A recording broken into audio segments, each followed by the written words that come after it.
Welcome to the Crochet Crowd. I'm your host, Mikey. Let's continue our stitch along with the Crochet Granny Cabana shirt. And in this part today, we're going to be putting the back seam together. So we have our two panels done. We have the right sides facing up. Okay, so we have this, and this will be the back seam on this side. Okay, so I have left and right. And what we need to do is that we need to take a measurement, mark it with the stitch marker, and then put it together with the flat stitch join. And that's today's thing that we're going to do before we continue to move on in our series. So what we're going to do is that we're going to turn this upside down. Okay, and you're going to turn it so that this is our seam. Okay. And this is our seam here. So I haven't woven in my ends because I'm a bad boy. And this here is the bottom edge. And we need to take a measurement to somewhere up here to determine that. So let's go to our instruction and see what we got to do for that. And grab your fancy dancy tape measure and let's do that. So flipping to our instructions, we have to determine the size based on your size. That I'm currently working on my size that I would like to do. And so you either have to measure up, the small size is 19 inches up, or it's 22, 25, or 27. And you were just going to take a measurement from the base and do that measurement in order to make that happen. So in my size, it was a total of 22 inches because I'm doing the large. And so I'm going to measure from the bottom edge, 22. It's actually almost close to the top, isn't it? Okay.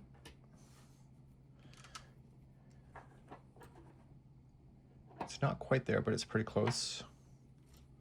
And so I'm going to say it's right here. So I'm going to take my stitch marker and pull through. And I'm going to match it to the other side. So I'm going to match it to the same space on the other side.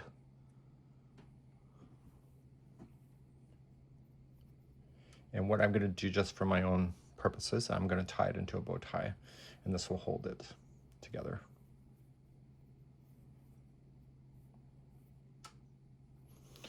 Okay, so we're currently looking at the right side, but we're on the back of the shirt.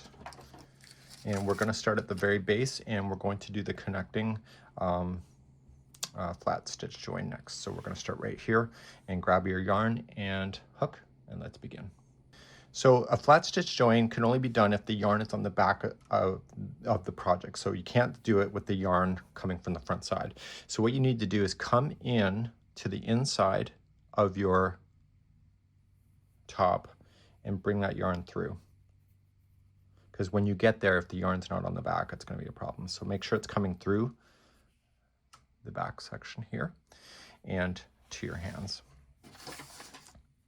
Okay, so now we're ready for this yarn. So just create a slip knot first, and you want to use the back loops only so that this join will sink into the project and not stand out. So what you want to do is that the back loop, so this one is right here. This is the back loop, it's furthest away from you.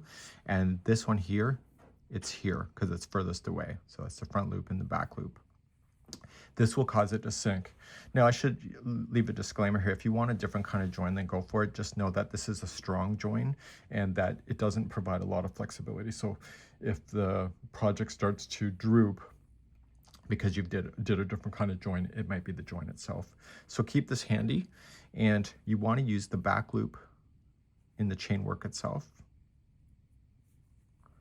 Okay, and then match it to the back loop of the opposite one right here. So there should only be 2 strands here.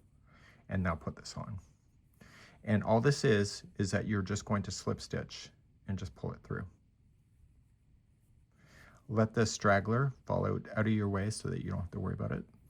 And you can put this into your hand as normal. You just got to keep the yarn on the back, and then just go into the next back loop and in the next back loop here.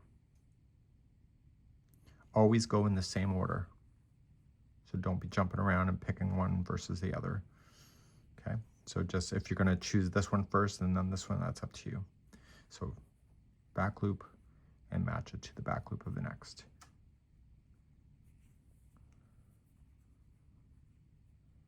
Just pull through. Just provide a little bit of extra slack to it because when you slip stitch, it tends to be tighter than normal. So just don't be too tight. Sometimes a good tip is that you increase your hook size as well when you do something like this to provide a bit of extra tension if you can't control it. So I'm in the chain work now, so I'm only going to use the back loop of the chain. So the chain work itself is a little harder to get into. This is my second take, so it's a little more open than it was. Okay, and so this join is sinking in between now the two. So you can choose any color. It was pretty much going to work itself out. And so what I need you to do is go all the way to the stitch marker and then stop. And I'll see you there in just a moment.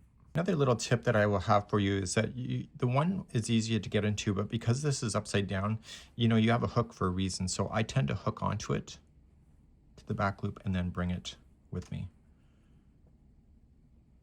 So the one side I can just dive in and the other one I kind of have to hook onto it. You can let me know in the comments if this is really a tedious join. It kind of is, but you know what? It's the best join for this particular project, but definitely not my favorite of all of them, for sure. But because this doesn't have stretch, it's the right join for this one here, so it keeps it nice and solid. Okay, I'll be back in a moment. So I'm getting really close to where the stitch marker is, and I'm going to remember that it's the next space. So I'm going to remove this out because the yarn is coming from underneath that and it's going to get in my way.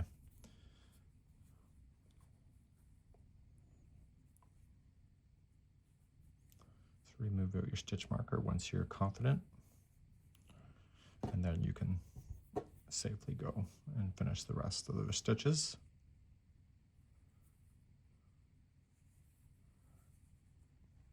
So even if you weren't watching me, I would have done a stitch marker because I know myself, I start questioning things and then I start going psycho.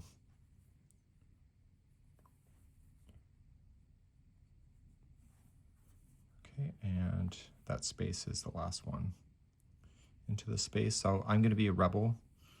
Well, as rebelling as a crocheter can get, is not weaving my ends until closer to the end of the project.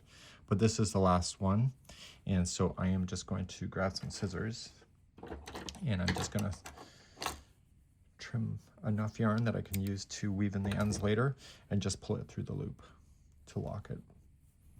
So this is going to now be the right side facing out.